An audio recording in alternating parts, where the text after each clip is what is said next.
Кроме прав людей в Украине есть обязанность какая-то или нет? Или мы только о правах, что государство должно дать? Теперь война пришла, и, конечно же, когда приходит беда, государство называет себя родиной. Здравствуйте, уважаемые зрители. Вот вы знаете, читаю новости, смотрю за всем происходящим, и хочу вам сказать, вот большинство, 90% по-прежнему уверены, что в Украине президент Зеленский. Но я вам хочу сказать, что на самом деле Зеленский сейчас скорее выполняет роль такого министра иностранных дел с какими-то экстрафункциями. На самом деле президент Украины Андрей Ермак. Посмотрите, читаю новость. Значит, глава Укрзалізниці, некто Камишин, или Камышин, я не знаю, как правильно, покидает свой пост, переходит на другую должность, не менее высокую, главой какого-то там очередного госагентства. Наверное, по распилу денег. Надо назвать так. Госагентство по распилу денег номер 1. Госагентство по распилу денег номер 2. Тогда хотя бы это будет как-то честно. Но дело сейчас не в этом, сейчас мы еще к этому вернемся.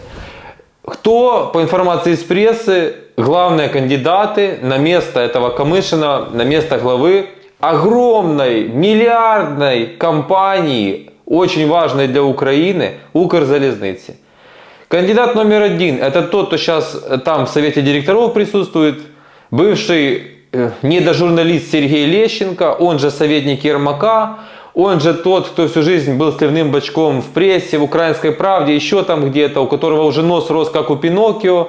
Квартиру откуда вы взяли, Сергей Лещенко, за 500 тысяч долларов? Там мне жена одолжила, там не то, там не это.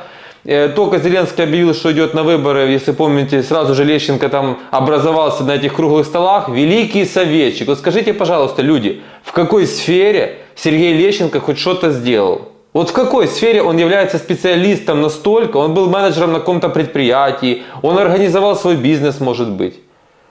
Чтобы он был в совете директоров Укрзалізниці, зарплата, по-моему, там около 70, я имею в виду 7-10 тысяч долларов в месяц. Вам, наверное, только мечтать, тот, кто из вас является наемным сотрудником, о такой зарплате. А у Сергея Лещенко настолько молодец, настолько классный менеджер, что у него есть такая зарплата. А теперь он и вовсе один из главных претендентов на главу Укрзалізниці. А второй претендент на должность главы Укрзалізниці – газированный писюн Кирилл Тимошенко, которого поперли с офиса президента показательно. Хотите знать почему? Я вам расскажу. Приехали американцы, устроили здесь аудит, в офисе президента зашли, вставили как следует. И сказали этого Тимошенко уволить. За что? Потому что, помните, он проворовался, начал кататься на классных американских джипах Chevrolet Tahoe, которая корпорация американская General Motors. Ну, вы все об этом знаете, и я ролик делал, и там все СМИ об этом гудели. 50 машин таких предоставила General Motors для Украины, как гуманитарная помощь на фронт. А он один взял себе и катался по Украине, ну, по городу Киеву. Ну, показательно сказали, зачем сажать, зачем расследование устраивать, зачем, чтобы где-то хоть какая-то справедливость восторжествовала. Напиши по своему желанию, уйди с медийного пространства, месяца 3 не отсвечивай, чтобы люди об этом забыли, а потом пафосно, как великий еще один менеджер, вернешься, например, на Укрзалізницю.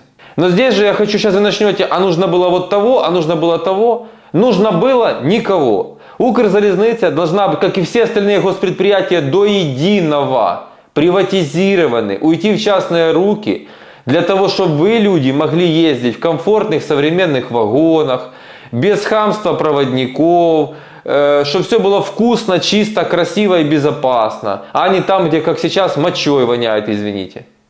Вот все государственное, заходишь на Укрпочту, воняет мочой и фекалиями, заходишь ехать в поезд, воняет мочой там и еще кем-то, понимаете? Вот вам все государственное. Оно должно быть частным. Оно должно быть частным. Приватизировать и до свидания. И нет никаких других секретов. Не думайте, что тот вот сейчас я говорю, Лещенко и Кирилл Тимошенко плохие, а вот где-то есть хорошие. Нет никаких хороших. В этой системе координат любой из вас приходит, и у него выбор. Или на следующий день вас выставят, но скорее всего вы туда не попадете. Это я так утрированно и гиперболизировано для того, чтобы вы поняли. Вы либо на следующий день уходите, либо вы становитесь винтиком этой системы, пилятся бабки, вы подписываете, закрываете глаза на что-то, делаете то, что вам скажет ваш протеже, который вас туда затащил. И так в любой госкорпорации. Вы посмотрите, на какие там тендеры пилятся, на миллиарды гривен, когда Укрзалезница топливо закупает. И что бы это ни было еще. Там миллиарды гривен распила. Поэтому госпредприятие это кормушка для чиновников. А те, кто из вас думает, что это государственное, значит ваше, ну, покажите мне, кто из вас заработал на Укрзалезнице хоть копейку, на каком-то ископаемом. Может, от Укрпочты вам куда-то на счет что-то заходит. Это ничейное. А ничейное это значит, что одна власть пришла, одни чиновники зашли, попользовали, попилили бабки, высосали все соки. Другие зашли, высосали все соки. Все носились с Мрией самолетом. Ой, Мрия, где эта Мрия? Во-первых, провалились, раздолбали эту Мрию в Гостомеле. Хотя ЦРУ говорила, что на Гостомеле это одна из опорных точек для России при вторжении в Украину. Даже Мрию не уберегли. Кто ответил, где что? Если бы это Антонов что-то стоило, уже давно бы зашли мировые корпорации мощные по производству самолетов. И выпускали бы в Украине самолеты. И наше ВВП бы росло. Никому ничего не надо. Это Антонов, это такая же кормушка для распила бабок, подчеркиваю и повторяю еще раз, как все остальные госпредприятия. Еще один, в кавычках или без кавычек, бывший советник Ермака, то есть все это протеже Ермака. Вот все, о ком мы сегодня говорим, протеже Ермака. Арестович. В СМИ фотографии. Арестович в Италии в окружении женщин. Официальная там причина. Занимается важной публичной дипломатией, налаживает связи с представителями там итальянского бизнеса, украинской диаспоры для помощи в Украине.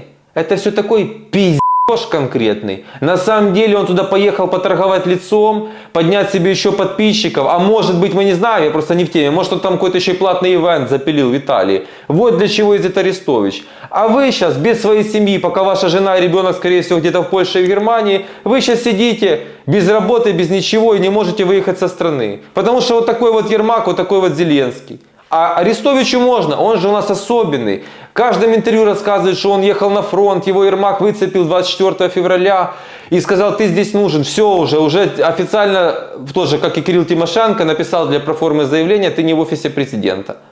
Так что ж ты не на фронте? Вот такой вот он фронт в Италии, зарабатывая бабки, поднимая подписчиков и занимаясь исключительно собой. Запомните, исключительно собой. И он еще пойдет в президенты. И проголосуете, вот увидите. Ну а сейчас будет полная феерия. Великий интеллектуал Михаил Подоляк, действующий советчик кого? Ну, конечно, Ермака. Кто протеже? Конечно, Ермак. Дал интервью Deutsche Welle и послушайте, что он сказал. Правильно ли я понимаю, что вопрос снятия ограничения на выезд мужчин за границу сейчас не должен подниматься? Да, безусловно. Я же о том и говорю, что давайте все же более жестко между собой разговаривать. Не надо спекуляций. Что значит ограничение прав? Кроме прав людей в Украине есть обязанность какая-то или нет? Или мы только о правах? Что государство должно дать? Что государство должно обеспечить чем-то, дать возможности выехать, дать возможность жить, как человек хочет, да. В мирное время. Все дадим. Но во время войны так не ставится вопрос. Вопрос ставится иначе. Хочешь пересечь границу? То есть хочешь сказать, что Украина должна перестать существовать, потому что ты же пересек границу? Потому что, когда мы говорим «открыть границы для мужчин», это означает, что мы говорим, кто хочет убежать от принятия для себя конкретно мужского решения, они хотят убежать. И это есть ответ на решение «кто вы?». И это важно. Люди, скажите, пожалуйста, а что вам дало государство? Чем оно вас обеспечило? О чем вообще, о каких обязанностях говорит Подоляк? Где что-то, о чем он шепчет, кто кому что должен. Да мы всю жизнь только посвящаем этому государству. У нас как не пандемия и ноль какой-то вообще подставить плечо бизнесу, людям, государству. Его в такие моменты не существует. В то время, когда все капиталистические западные цивилизованные страны бизнесу огромные беспроцентные кредиты, дотации, людям бабки, чтобы все могли штаны поддержать во время пандемии. Здесь ничего. Только кучу ограничений, дополнительные налоги во время ковида, кассовые аппараты, актуальный вопрос во время ковида, перед этим революции, АТО, отжимы территорий, потому что бездарное управление было 30 лет. Теперь война пришла, и, конечно же, когда приходит беда, государство называет себя родиной. А когда все вроде спокойно, это государство, а вы для него ничтожество. Вот такая логика у великого интеллектуала Подоляка. Почему я его называю великим интеллектуалом? Потому что его так называют вот эти вот купленные ломы. А по моей информации, Ермак сейчас просто безмерные бабки тратит на скупку ломов. Лидеров общественных мнений, я имею в виду. Платит всяким там блогерам, вот этим вот всяким писакам, чтобы они либо молчали, либо выхваляли, либо вот этого Подоляка бесконечно публиковали. Человек просто черт. Этот Подоляк просто самый натуральный черт. И других в офисе президента не существует. И до добра вся эта ситуация не доведет. Все, что он там сейчас сказал, это унижение нас. Будете такое позволять делать, и без войны, и до войны так было, и война закончится, вас ни во что не будут ставить. И будете называть себя, и как вы там пишете многие в комментариях, ой, а что делать простому українцю? Ой, я обычная людина, что робить? Первое, что делать, не считать себя обычным, уважать себя. А дальше слушайте мой канал, подписывайтесь, ставьте колокольчик, и я расскажу, что вам нужно делать. Глядя на все происходящее, я скажу, я вот на стриме последнем это говорил, но сейчас же 100% здесь есть новые зрители, которые не подписаны на мой канал, на стримах не присутствуют. Чем больше Запад нам помогает, тем хуже. Потому что смотрите, что происходит. Для чего Зеленскому возвращать военным путем Крым и Донбасс? Ну это невозможно априори, но допустим так, как они это декларируют. Зеленскому нужны аплодисменты, Нобелевская премия мира. Короче, чтобы он стал всемирной звездой, как актер. Для чего нужен Ермаку и Ко это все вернуть? Потому что мир даст огромное количество кредитов, дотаций, бесплатных бабок. Распил будет просто вот такой вот. Вот для чего им это все нужно. Я хочу вам сказать, им не надо сейчас думать ни про какие там экономика, военная, поствоенная. А как же сделать экономику, чтобы у нас ВВП там за год в 5 раз повысилось. А я утверждаю, что это реально сделать за 1 год после войны запросто. Им это все не надо. Гордится министр Марченко, министр финансов Марченко. Ой, мы там столько-то одолжили. Послушайте каждое выступление вечернее Зеленского. Послушайте его пресс-конференцию. Ну лучше сейчас давайте поговорим о этих. Пресс-конференция это просто полная дичь. Абсолютно бессмысленные вопросы. Пару вопросов было более-менее. Все абсолютно это шоу. Ой, давайте там какой-то журналист выскочил, я сами сфотографируюсь. Владимир Александрович опять-таки, ой, аплодисменты, это шоу. Антураж шоу.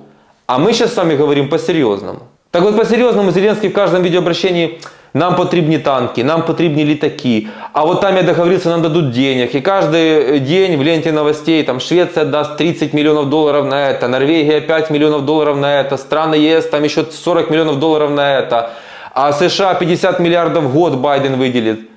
Бабки идут, это нам надо, а вот это надо, а вот это мы просим, а вот это мы вообще требуем. И последнее время контекст, что мы требуем, это и это. Скажите, пожалуйста, кто мешал за 3 года правления Зеленского сделать полную приватизацию, сделать частным оборонный сектор? Как это во всех странах. Я еще раз, может кто-то еще до сих пор недопонимает. Все оружие, от первого патрона до самого тяжелого многотонного вооружения, типа ПВО, это все произведено частными фирмами. И нет никакого другого секрета для успеха. Понимаете? Но нам все надо. А где ж ты был? А где ж ты сейчас есть? Что вы про беспилотники рассказываете, а люди не могут их производить, потому что у вас там 550 всяких актов контролируемых, ничего нельзя на самом деле сделать. Вроде и бюджет выделяется, а оформить ни хрена нельзя. Регуляция дебильная. Резникову оно нафиг не надо, он там своими яйцами по 170 занимается поштучно с кулинарных книг. Так где президент Зеленский? А я еще раз вам скажу то, что я сказал в начале ролика. Президент Украины Андрей Ермак, Зеленский вывеска, министр иностранных дел с экстрафункциями. Ни больше, ни меньше. Хотите это оспорить, пожалуйста, напишите в комментариях. Но я сразу вам заранее говорю, у вас не будет ни одного аргумента. Никто сейчас не садится, не думает, как сейчас жить в нашей стране, как сейчас жить нашим людям. А может быть, надо вообще-то на нас концентрироваться. А вот почему они не хотят смириться с тем, что нужно забыть про Крым и про Донбасс, объективно говоря, ради мира. Потому что, оставшись с меньшими территориями, нужно будет мозги включать и жить как Израиль. Делать мозг человека главным ресурсом в стране, а не нефть, газ, территории. А это же нужно что-то уметь. А это же нужно быть нацеленным, чтобы войти в историю, делать исторические вещи, а не просто тупо пилить бабки, тупо пилить бюджет, деньги налогоплательщиков. Только раньше это были бабки налогоплательщиков Украины, а теперь еще и бабки налогоплательщиков США. Вот вам и вся разница. Вот на самом деле Аларчик просто открывался. Вот где он ключ к разгадке, люди. И ничего другого, еще раз вам скажу, не существует. Не витайте в облаках, что закончится война и вам представят какой-то чудо-план. Ничего этого не будет. Будут очередные громкие фразы, как когда-то были эти фразы про инвестиционных нянь. И ничего другого Украину, к сожалению, не ждет. И поэтому им выгодно эту войну долго вести. Про того шизофреника в России вообще говорить не хочу. Этим выгодно, бабки идут рекой. Ни хрена не надо делать, ни хрена не надо думать. Надо просто поехать с кем-то поговорить, позвонить, поговорить. Получить свою порцию аплодисментов. Вам выйти, вот так как я на камеру, что-то рассказать. Вот и все. Вот и вся история. Поэтому, уважаемые зрители, подписывайтесь на канал, думайте и будем что-то с этим делать. Пока.